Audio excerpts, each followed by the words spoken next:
102.2 Jazz FM, the jazz station, with Chris Phillips and Jez Nelson playing you some bad tunes. London's new Jazz FM station began broadcasting earlier this month. The station's co-founder, Dave Lee, explained why he thought now was a good time to start. Something new has happened in this town because young people have turned to jazz. We have bebop discos. We have young DJs like Giles Peterson who have created, maybe he did it, I don't know, but he certainly reflects an enormous interest among young people. So we're going to have to cover the age groups from maybe 17 to about 77, from country blues right across to the most avant-garde jazz. The variety of influences on the London jazz scene is obvious from the range of dancing styles on display in the clubs.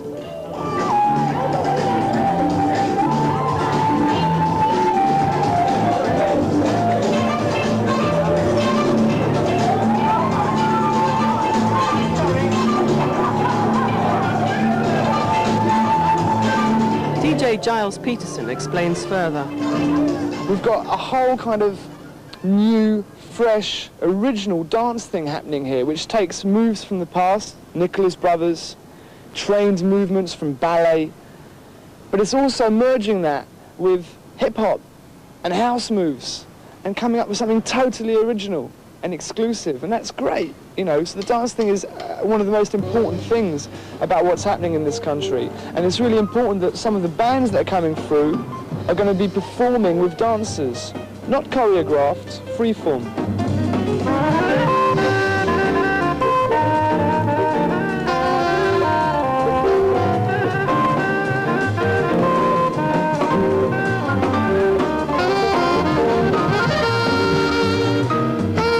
Performing specially for Rapido with Courtney Pine is rising sax star Steve Williamson.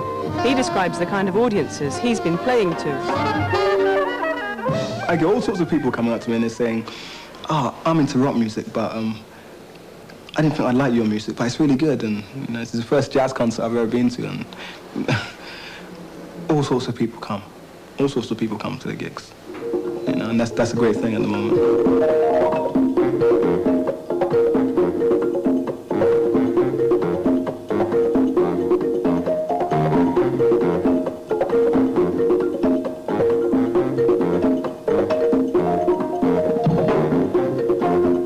Courtney Pine, comfortably established as a world-class performer, believes his music has a British identity.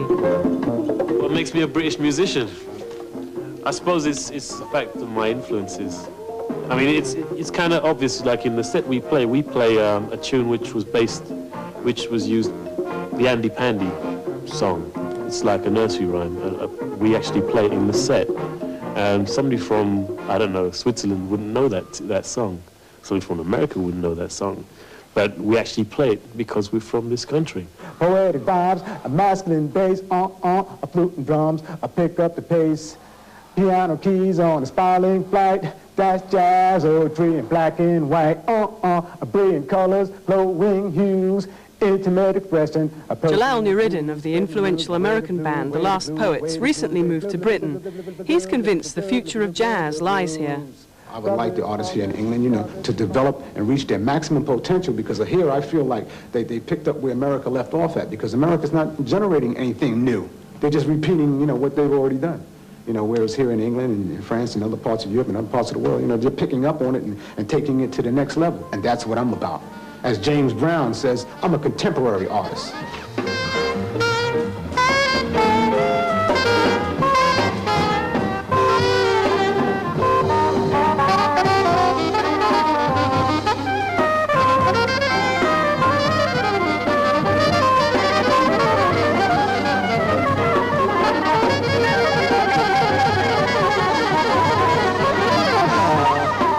That's the really nice thing about it. You can't really pigeonhole the crowd.